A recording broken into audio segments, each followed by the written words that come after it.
Hello everyone. Last video में आपने किसी मैट्रिक्स की रैंक को फाइंड किया था एक्लन फॉर्म के द्वारा।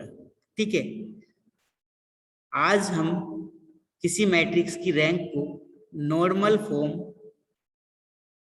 और कैनोनिकल फॉर्म से फाइंड करना सीखेंगे। ठीक है, तो आज की जो वीडियो होगी हमारी, उसमें हम किसी मैट्रिक्स की रैंक को फाइंड करने जा रहे हैं नॉर्मल फॉर्म या फिर कैनोनिकल फॉर्म की हेल्प से। ठीक है, तो सबसे पहला जो हमारा स्टेप होगा वो ये होगा कि हम नॉर्मल फॉर्म को समझें। ठीक है, तो सबसे पहले नॉर्मल फॉर्म को समझ लेते हैं कि किसी मैट्रिक्स की नॉर्मल फॉर्म क्या होती है, जिसे हम कैनोनिकल फॉर्म भी बोलते हैं। ठीक है, तो आइए नॉर्मल फॉर्म को समझते हैं।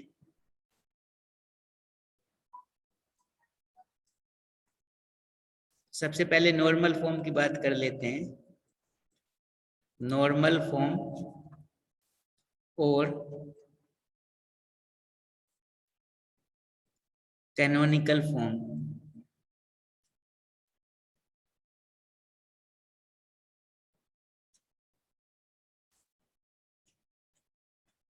ठीक है, तो सबसे पहले मैं यहाँ पर एक डेफिनेशन लिखूंगा नॉर्मल फॉर्म और या फिर कैनोनिकल फॉर्म की।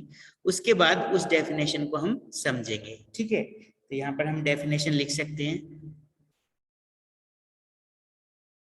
If a matrix A of order m by n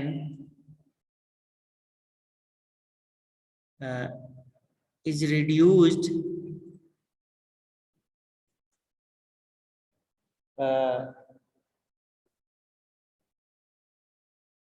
into one of the following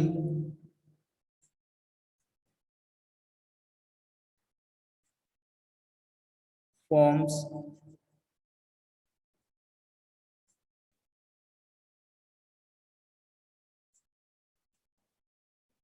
which are normal form or canonical form.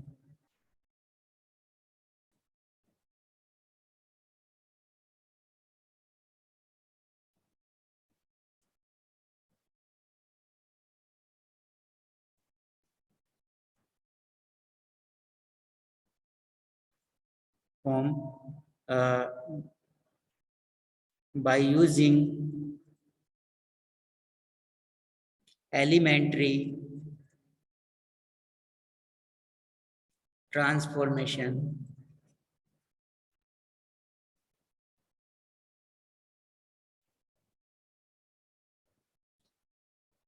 then these forms are called normal form or canonical form.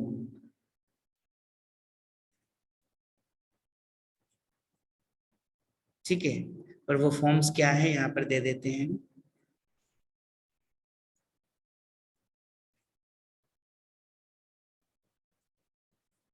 ये कुछ forms हैं, इन्हें समझाएंगे अभी हम।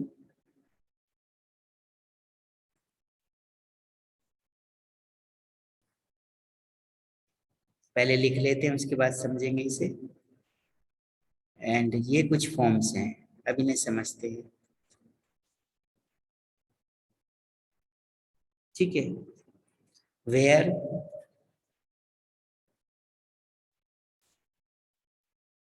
आई R is identity या फिर unit matrix बोल सकते हैं आप, unit matrix of order R. ठीक है, तो देखिए नॉर्मल फॉर्म को समझते हैं हम।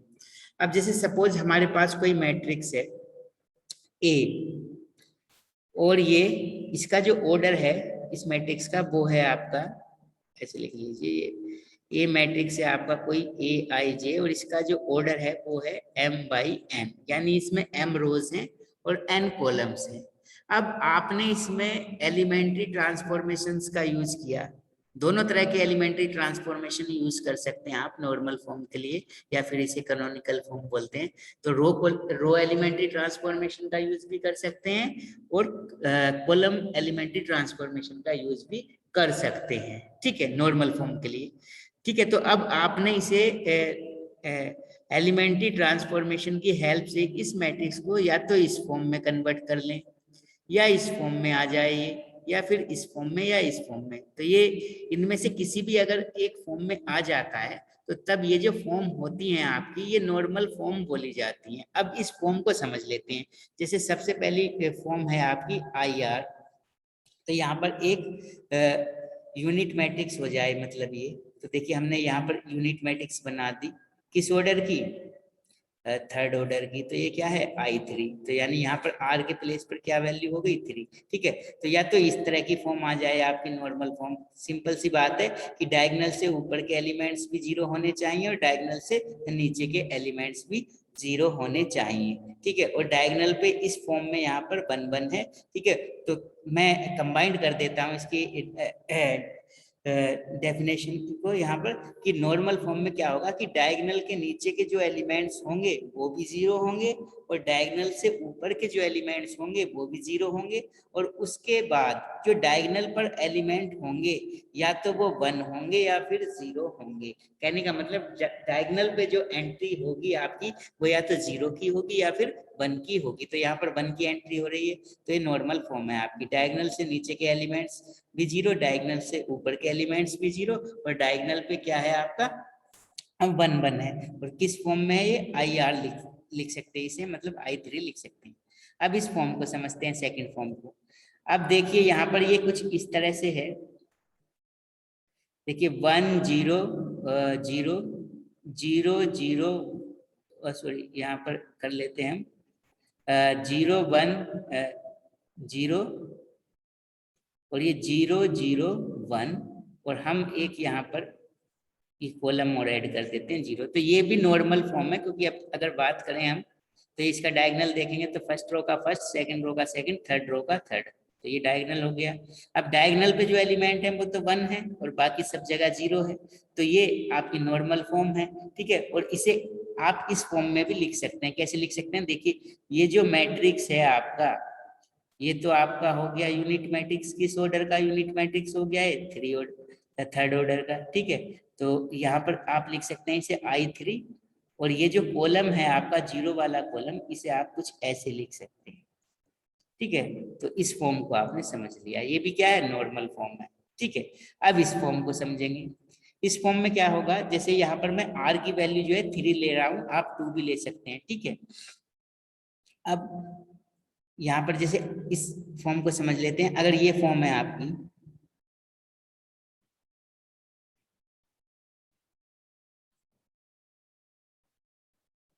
और यहाँ पर एक कॉलम और ऐड कर लेते हैं हम, ये इस तरह से। तो ये फॉर्म भी नॉर्मल फॉर्म है आपकी, देखिए फर्स्ट रो का फर्स्ट एलिमेंट, सेकंड रो का सेकंड, थर्ड रो का थर्ड, तो ये हो गया इसका डायगोनल, ठीक है। अब इसके नीचे जो भी एलिमेंट्स हैं वो 0 हैं, ऊपर जो एलिमेंट्स हैं वो भी 0 हैं। अब इस मैट्रिक्स को आप क्या लिख सकते हैं, ये क्या है आपका यूनिट मैट्रिक्स है, किस ऑर्डर का, थर्ड ऑर्डर का, तो I3 लिख दिया आपने। अब यहाँ पर एक रो 0 बचती है आपको नीचे, तो नीचे आप इसे ऐसे लिख सकते हैं, ये 0 का मतलब कि ये जो रो है ये 0 है, ठीक है। तो ये भी क्या फॉर्म है, ये भी नॉर्मल फॉर्म है आपकी, या कैनोनिकल फॉर्म है, ठीक है। और अब इस लास्ट वाली की बात कर लेते हैं। तो जैसे लास्ट वाली में हम ले सकते हैं 1 0 0 0 1 0 0 0 1, और यहाँ पर मैं एक कॉलम ये ले लेता हूँ, एक रो ये ले लेता हूँ। अब ये देखिए ये भी नॉर्मल फॉर्म है, क्योंकि डायगोनल देखें तो फर्स्ट रो का फर्स्ट एलिमेंट, सेकंड रो का सेकंड, थर्ड रो का थर्ड, ठीक है। और यहाँ पर ये 0 है, तो मैंने बताया था डायगोनल पे फोर्थ रो का फोर्थ एलिमेंट, तो ये डायगोनल हो गया। तो डायगोनल पे या तो एलिमेंट 1 आएगा या फिर 0 आएगा। तो यहाँ पर 3 प्लेसेस पे तो 1 मिला है, एक प्लेस पे 0 मिल गया है यहाँ पर, ठीक है, तो उससे कोई प्रॉब्लम नहीं है। ठीक है, अब ये भी नॉर्मल फॉर्म है क्योंकि डायगोनल पे एलिमेंट जो है वो या तो 1 है या 0, और ऊपर नीचे के एलिमेंट डायगोनल के 0 हैं। ठीक है, अब इसे इस फॉर्म में कैसे दिखा सकते हैं आप? देखिए ये क्या है आपका, ये है आपका I3। अब इसके एक कॉलम तो इस साइड है, तो यहाँ पर 0 लगा सकते हैं, एक ये है इधर, और एक 0 ये भी है, तो आप इसे इस तरह से भी दिखा सकते हैं। तो ये भी क्या है, आपकी नॉर्मल फॉर्म है। ठीक है, तो इस तरह से आपने नॉर्मल फॉर्म या कैनोनिकल फॉर्म को समझा कि किसी मैट्रिक्स की नॉर्मल फॉर्म क्या है। तो अगर किसी मैट्रिक्स ए पर आप एलिमेंट्री ट्रांसफॉर्मेशन लगाएं और उसमें से ये जो आपको फॉर्म गिवन है यहाँ पर 4, इनमें से किसी एक फॉर्म में आप ले आए उसे, तो वो मैट्रिक्स किस फॉर्म में बोली जाएगी? नॉर्मल फॉर्म में बोली जाएगी या कैनोनिकल फॉर्म में बोली जाएगी। उसके बाद उसकी रैंक कैसे फाइंड करेंगे आप? जब मैट्रिक्स को आप नॉर्मल फॉर्म में ले आएंगे तो सिंपल सी बात है, यहाँ पर इस फॉर्म में जो भी आपको यहाँ पर आर की वैल्यू मिलेगी, मतलब अगर आइडेंटिटी मैट्रिक्स मिलता है आपको थर्ड ऑर्डर का, तो रैंक हो जाएगी 3, और सेकंड ऑर्डर का मिलता है तो 2 हो जाएगी, और फर्स्ट ऑर्डर का मिलता है तो 1 हो जाएगी। या सिंपल सा एक तरीका मैं यहाँ पर बता देता हूँ, जैसे मान लो ये मैट्रिक्स आपका इस फॉर्म में आ गया, डायगोनल के ऊपर भी 0, डायगोनल के नीचे भी 0, डायगोनल पे 1 ठीक है, तो रैंक जो हो जाएगी वो 3 हो जाएगी। डायगोनल पे कितने बने वो काउंट कर लो, 1 2 3, तो 3 रैंक हो जाएगी। इसी तरह से यहाँ पर भी देखना है आपको, तो यहाँ पर भी देखिए डायगोनल से नीचे भी 0, डायगोनल के ऊपर भी 0, और डायगोनल के जो एलिमेंट्स हैं वो 1 हैं।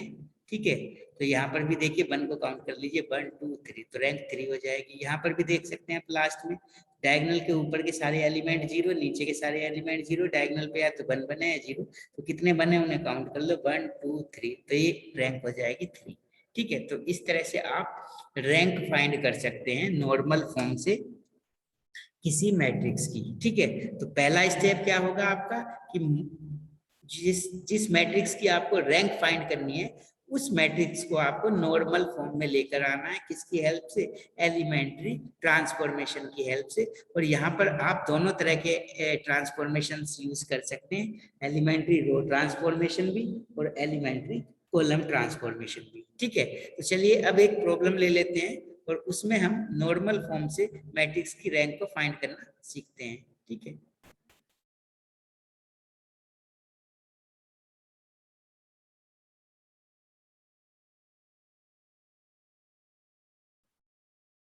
ठीक है, तो यहाँ पर हम एक प्रॉब्लम ले लेते हैं।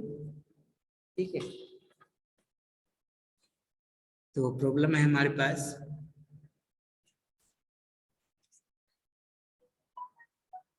reduce the matrix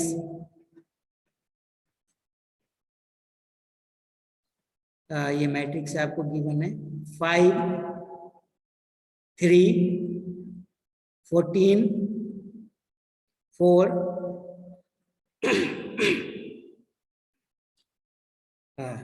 0 1 2 1, and third row है आपकी 1 -1 2 और 0। ठीक है, into normal form and find its rank. ठीक है, तो ये प्रॉब्लम है आपके। ठीक है, तो सबसे पहले आपको एक मैट्रिक्स गिवन है। ठीक है, इस मैट्रिक्स को आपको नॉर्मल फॉर्म में कन्वर्ट करना है, उसके बाद आपको उसकी रैंक फाइंड करनी है। ठीक है, तो देख लेते हैं सॉल्यूशन। तो ये मैट्रिक्स हो जाएगी आपकी 5 3 14 4 0 1 2 1, और यहाँ पर 1 -1 2 0। अब इसकी डायगोनल को देख लेंगे पहले। तो देखिए फर्स्ट रो का फर्स्ट एलिमेंट, सेकंड का सेकंड और थर्ड का थर्ड, तो ये हो गया इसका डायगोनल। ठीक है, अब आपको जो डायगोनल से नीचे के एलिमेंट्स हैं उन्हें 0 बनाना होता है और ऊपर के भी। देखिए सबसे पहला स्टेप होता है आपको ये जो फर्स्ट रो का फर्स्ट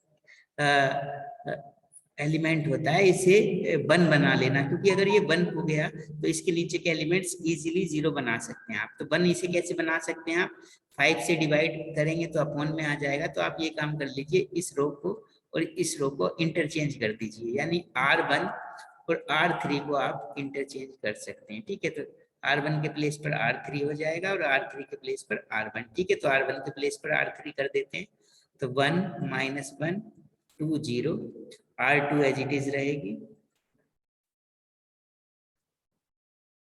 और ये R3 के प्लेस पर हो जाएगा 5 3 14 और ये यहाँ पर 4। ठीक है, तो ये है डायगोनल मैट्रिक्स का। अब देखिए, इस एलिमेंट को 1 बनाया, अब इसके नीचे जो भी एलिमेंट्स हैं उन्हें 0 बनाते हैं। तो 0 एक 0 तो यहाँ पर बनी हुई है, 5 को 0 बनाते हैं। तो 5 कौन सी रो में, थर्ड रो में, तो थर्ड रो को 0 बनाएंगे, थर्ड रो के एलिमेंट को 0 बनाएंगे 5 को, तो थर्ड रो का यूज करना पड़ेगा। तो R3 को चेंज कर देंगे, R3 -5 R1। ठीक है, तो देखिए R1 एज इट इज रहेगी, R2 भी एज इट इज रहेगी, बिकॉज इसमें कोई चेंज नहीं किया आपने। R3 को चेंज करेंगे तो देखिए 5 यहाँ पर 5 से मल्टीप्लाई की तो 5, 5 से 5 गया 0, यहाँ पर 3, 3 यहाँ पर 5 से मल्टीप्लाई किया तो प्लस का 5 हो जाएगा, 5 एंड 3 8 यहाँ पर आपको मिल जाएगा। उसके बाद यहाँ पर है 14, 14 यहाँ पर आपने मल्टीप्लाई की थी 5 से, तो 5 2 10, 14 में से 10 जाएगा तो यहाँ पर मिलेगा 4, और इसी तरह से 4 - 0 4 यहाँ पर। ठीक है, डायगोनल देखते हैं, ये डायगोनल है। ठीक है, तो अब देखिए इस 1 को के नीचे जितने भी एलिमेंट्स थे वो 0 बन गए। अब ये है डायगोनल पे 1, यहाँ पर लीडिंग एलिमेंट 1 है, तो इसके नीचे 8 जो है इसे भी 0 बनाना है। तो 8 जो है कौन सी रो में, थर्ड रो में, तो आप थर्ड रो को फिर से चेंज कर सकते हैं, R3 -8 R2। ठीक है, तो मैट्रिक्स की थर्ड रो चेंज हो जाएगी, फर्स्ट रो और सेकंड रो में कोई चेंज नहीं होगा, उन्हें एज इट इज आप लिख सकते हैं। तो ये मिलेगा आपको। अब थर्ड रो को चेंज कर दीजिए, तो 0 यहाँ पर 0, यहाँ पर 4, और यहाँ पर जब आपने 8 से मल्टीप्लाई किया तो 8 2 16, 16 में से जब आपका 4 जाएगा तो कितना मिलेगा, यहाँ पर लिख सकते हैं आप। तो यहाँ पर 4 में से 16 जाएगा एक्चुअली आपका, तो कितना मिलेगा, -12। ठीक है, यहाँ पर मिल जाएगा आपका -4। नेक्स्ट एलिमेंट, अब देख लीजिए ये डायगोनल एलिमेंट्स हैं। अब देखिए जो नीचे के एलिमेंट्स हैं डायगोनल के वो 0 हो चुके हैं। अब जो ऊपर के एलिमेंट्स हैं डायगोनल के उन्हें हमें 0 बनाना होता है। तो ऊपर स्टार्टिंग करते हैं हम सबसे पहले इस एलिमेंट से। तो ऊपर के जो एलिमेंट्स हैं हम डायगोनल के उन्हें कॉलम की हेल्प से 0 बनाते हैं, और जो नीचे के एलिमेंट्स हैं डायगोनल के उन्हें रो की हेल्प से 0 बनाते हैं। ठीक है, तो इसे 0 बनाना है तो ये कौन से कॉलम में, C2 में। तो हम C2 को चेंज कर सकते हैं C2 + C1, क्योंकि जब C2 में कॉलम ऐड होगा तो यहाँ -1 और 1 0 हो जाएगा। इसके बाद ये जो फर्स्ट कॉलम के सभी एलिमेंट्स को 0 बना लेते हैं, तो इसे भी 0 बनाना है, तो इसे भी 0 बना दीजिए। C3 में है ये, तो C3 प्लस, सॉरी यहाँ पर लिख सकते हैं C3 -2C1। इस C1 की हेल्प से ही ये जो की एलिमेंट है इसकी हेल्प से 0 बनाएंगे, और ये थर्ड रो में, थर्ड कॉलम में तो ये फर्स्ट एलिमेंट 0 है। ठीक है, तो C2 और C1 को चेंज कर देंगे। तो जब कॉलम ऑपरेशन यूज करते हैं तो कॉलम वाइज लिखते हैं मैट्रिक्स को। ठीक है, तो हम मैट्रिक्स का first column as it is लिख देंगे। उसके बाद जब सेकंड कॉलम करेंगे तो C2 + C1 किया है आपने, तो ये 0, ये 1, ये 0। यहाँ पर C3 में से 2C1 किया है तो 0 2 और -12, ये एज इट इज। ठीक है, अब देखिए डायगोनल को देख लेते हैं फिर से, फर्स्ट का फर्स्ट, सेकंड का सेकंड, थर्ड का third.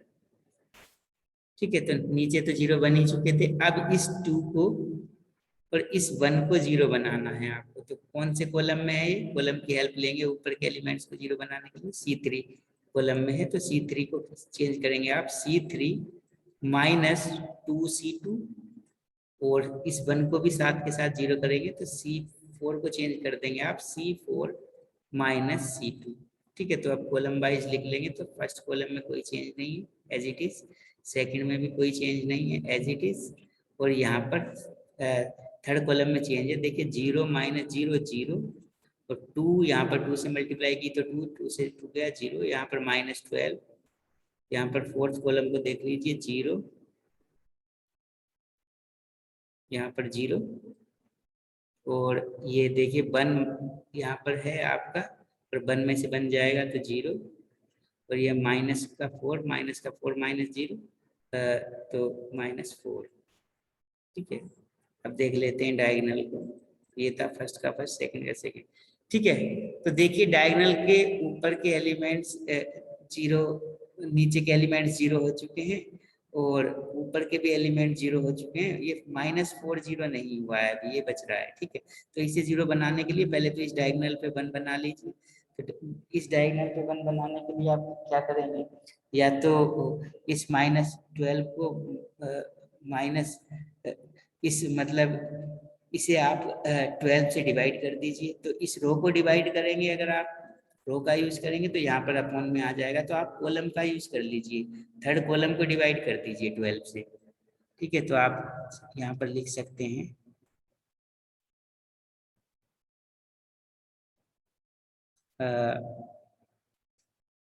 C3 interchange with -1/12 C3। ठीक है, तो C3 में चेंज होगा, तो C1 as it is, C2 भी एज इट इज, C3 में 12 से डिवाइड कर दिया आपने, -12 से, तो ये यहाँ पर 1 हो जाएगा। ये 0 0 और ये -4। ठीक है, अब डायगोनल एलिमेंट्स की बात करें तो फर्स्ट का फर्स्ट, सेकंड का सेकंड, थर्ड का थर्ड। तो इन एलिमेंट्स को छोड़कर बाकी सब जगह 0 होना चाहिए। तो ये -4 0 नहीं बना अभी, तो ये कौन से कॉलम में है? फोर्थ कॉलम में। तो फोर्थ कॉलम को आप चेंज कर सकते हैं किस तरह से, C4 प्लस 4C3, इसमें 4 से मल्टीप्लाई करके इसमें ऐड कर देंगे।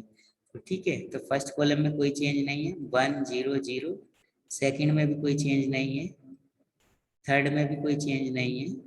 जब ये करेंगे आप तो ये 0 0, और जब इसमें 4 से मल्टीप्लाई करके ऐड किया तो ये भी 0 मिल जाएगा। ठीक है, अब देखिए ये जो मिली है आपको, ये यहाँ पर बंद था, सॉरी, ये जो मिली आपको, ये आपकी डायगोनल के एलिमेंट्स हैं जो कि 1 है। तो डायगोनल पर नॉर्मल फॉर्म में 1 हो सकता है, 0 हो सकता है। ठीक है, ठीक, तो ये आपका नॉर्मल फॉर्म बन गई है मैट्रिक्स की। ठीक है, और देख सकते हैं आप इस मैट्रिक्स को क्या लिख सकते हैं आप, ये जो मैट्रिक्स है इसे लिख सकते हैं आप I3, क्योंकि ये थर्ड ऑर्डर का यूनिट मैट्रिक्स है, और ये देखिए 0 है, तो इसे आप इस तरह से लिख सकते हैं। तो ये आपकी नॉर्मल फॉर्म बन चुकी है। ठीक है, तो नॉर्मल फॉर्म में मैट्रिक्स आ चुका है। अब मैट्रिक्स की आपको रैंक फाइंड कर देनी है। तो रैंक ऑफ मैट्रिक्स, मैट्रिक्स की रैंक फाइंड करेंगे आप, तो देखिए किस ऑर्डर का यूनिट मैट्रिक्स मिला आपको, थर्ड ऑर्डर का, तो रैंक हो जाएगी इसकी 3।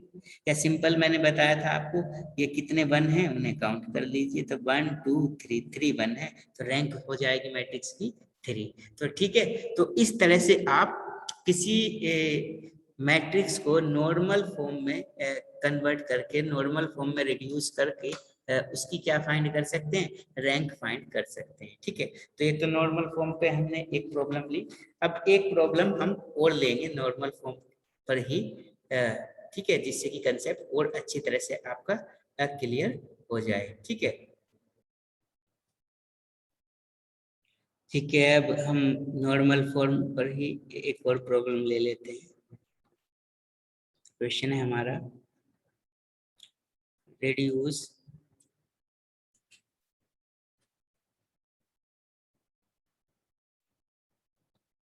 the matrix, मैट्रिक्स आपको गिवन है 1 5 -7 0 2 -1 0 1 in to normal form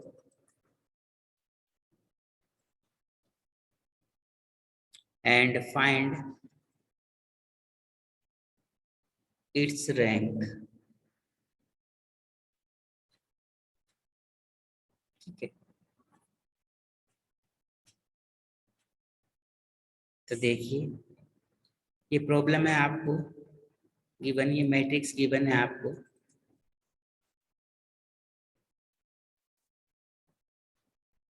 ठीक है, तो इसमें इसका जो ऑर्डर है वो 2/, कितना है 2/4 का ऑर्डर है इसका। ठीक है, तो इसकी जो रैंक है वो 2 हो सकती है मैक्सिमम, उससे ज्यादा नहीं हो सकती। ठीक है, तो देखिए इसकी रैंक फाइंड करेंगे तो डायगोनल एलिमेंट्स की बात कर लेंगे, तो फर्स्ट रो का फर्स्ट एलिमेंट, ये सेकंड का सेकंड, ये हो गया डायगोनल। इन्हें छोड़ के बाकी जो भी एलिमेंट्स हैं वो 0 होने चाहिए, और इन प्लेसेस पे या तो 1 होना चाहिए या फिर 0 होना चाहिए। ठीक है, अब देख लेते हैं।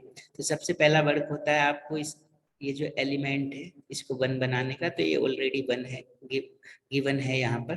ठीक है, तो अब आपको इसके नीचे के जो भी एलिमेंट्स हैं उन्हें 0 बनाना है। तो देखिए 2 को 0 बनाना है, तो R2 को चेंज कर दीजिए, क्योंकि ये सेकंड रो में है, नीचे के एलिमेंट्स आप रोज का यूज कर कर ही बनाते हैं। ठीक है, तो R2 - 2R1 करेंगे, तो first row as it is रहेगी, तो ये हो जाएगा 0। यहाँ पर देखिए R2 -1 में से जब 5 2 10 जाएंगे, -1 और माइनस का 10, तो कितना हो जाएगा -11। यहाँ पर 0 0 7 2 14 हो जाएगा। यहाँ पर 1 -0 0 रहेगा। ठीक है, तो ये देखिए ये अभी नॉर्मल फॉर्म में तो नहीं आया, लेकिन ये एक्लन फॉर्म में आ चुका है कि डायगोनल से सभी नीचे के एलिमेंट्स जो हैं वो 0 हो चुके हैं। तो एक्लन फॉर्म से इसकी रैंक आप देख सकते हैं 2 है, क्योंकि 2 नॉन जीरो रोज हैं। लेकिन आपको तो किससे फाइंड करनी है, नॉर्मल फॉर्म से। तो नॉर्मल फॉर्म से फाइंड करने के लिए ये जो रेस्ट एलिमेंट है इन्हें भी आपको 0 बनाना है। तो देखिए 5 7 को बना लीजिए सबसे पहले। तो ऊपर के लिए आप कॉलम का यूज करेंगे, तो 5 कौन से कॉलम में है, C2 में, तो C2 को चेंज कर दीजिए, C2 -5 C1, और 7 को 0 बनाने के लिए -7 को, ये C3 में है तो C3 को चेंज कर दीजिए, C3 +7 C1। ठीक है, तो देखिए कॉलम वाइज लिखेंगे। अब फर्स्ट कॉलम में कोई चेंज नहीं होगा, क्योंकि ऑपरेशन C2 और C3 में लगा है, तो C2 चेंज हो जाएगा। यहाँ पर 5 से मल्टीप्लाई की और माइनस किया 5 से, तो 0, यहाँ पर -11, यहाँ पर आपका कितना हो गया है -7, और इसमें जब 7 से मल्टीप्लाई की तो प्लस का 7, दोनों को ऐड किया तो 0, ये 14 मिलेगा, ये 0 0। ठीक है, ये डायगोनल एलिमेंट्स थे आपके। अब देखिए -11 जो है ये, इसे भी आपको क्या बनाना होता है, 1 बनाना होता है। तो आप यूज कर सकते हैं C2 का, तो C2 को आप -11 से डिवाइड कर दीजिए, तो C1 एज इट इज रहेगा 1 0, ये 0 1, और ये 0 14 और 0 0। ठीक है, अब देखिए तो ये डायगोनल पर तो 1 1 हो गया, बाकी रेस्ट एलिमेंट्स 0 बनाने होते हैं, तो 14 अभी 0 नहीं हुआ। इसे 0 करने के लिए कौन से कॉलम में है, थर्ड कॉलम में, तो कॉलम को चेंज कर सकते हैं, C3 -14 C2, यहाँ पर 14 से मल्टीप्लाई करके इसमें से माइनस करेंगे। ठीक है, तो देखिए C1 as it is, C2 as it is, C3 change हो गया, तो 0 -0 यहाँ पर 0 हो जाएगा, यहाँ पर 0 में 14 से मल्टीप्लाई करेंगे तो 0 ही रहेगा, क्योंकि, और यहाँ पर 14 -14 हो जाएगा आपका 0, और ये भी 0। ठीक है, अब ये देख पा रहे हैं आप, ये जो है आपकी नॉर्मल फॉर्म है। ठीक है, क्योंकि डायगोनल पे जो एलिमेंट्स हैं वो 1 है, 1 1 है, और बाकी रेस्ट एलिमेंट्स 0 है। ठीक है, और डायगोनल पे 0 भी हो सकती है, मैंने बताई थी उसकी कंडीशन भी। और या फिर आप इसे किस फॉर्म में लिख सकते हैं, जो मैट्रिक्स है, ये कौन सा मैट्रिक्स है आपका, आई। ठीक है, तो आई किस ऑर्डर का है, 2 सेकंड ऑर्डर का है, तो इसे आप लिख सकते हैं ये 0 मैट्रिक्स है, नल मैट्रिक्स, तो यहाँ पर नल मैट्रिक्स आ जाएगा। ठीक है, तो ये भी क्या होती है, नॉर्मल फॉर्म होती है। तो जो मैट्रिक्स था आपका वो नॉर्मल फॉर्म में आ चुका है, अब इस मैट्रिक्स की आपको रैंक फाइंड कर लेनी है। तो रैंक ऑफ मैट्रिक्स किस ऑर्डर का आपको मिला आइडेंटिटी मैट्रिक्स, यहाँ पर सेकंड ऑर्डर का, तो यहाँ पर मैट्रिक्स की रैंक जो हो गई बस 2 हो गई। या फिर आप देख सकते हैं कितने 1 यहाँ पर मिले आपको 2, तो मैट्रिक्स की रैंक जो हो गई वो 2 हो गई। ठीक है, तो आज की वीडियो में आपने नॉर्मल फॉर्म यानी कैनोनिकल फॉर्म को जाना मैट्रिक्स की, और उसके बाद नॉर्मल फॉर्म का यूज करके आपने मैट्रिक्स की रैंक कैसे फाइंड करते हैं ये सीखा। ठीक है।